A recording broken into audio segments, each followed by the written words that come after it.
পালা ঠিক আছে নি ভাই? মাপ দেন তো, পালা ঠিক আছে নি? অনেক সময় চলে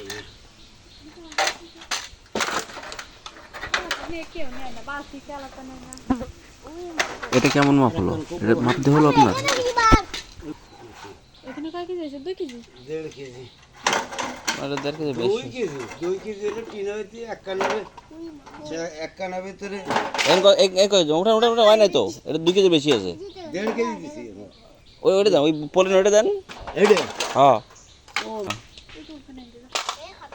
100 গ্রাম উঠান উঠান, কিরম মাপ দেন? এলো হিন্দু ছোট আনতেন মাপ কিন্তু আসছে না আপনার, দিয়ে উঠেলা সেরকম রাখতে হয় কিছু সময়। মাপ দেন, আমি দিচ্ছি মাপ দিই। আপনি মাপ দেন, আমি এবার মোর মাপ দেবো। রাখেন আপনি মাপ দেন, আমি এবার মাপ দেবো। রাখেন এটা ঠিক আছে।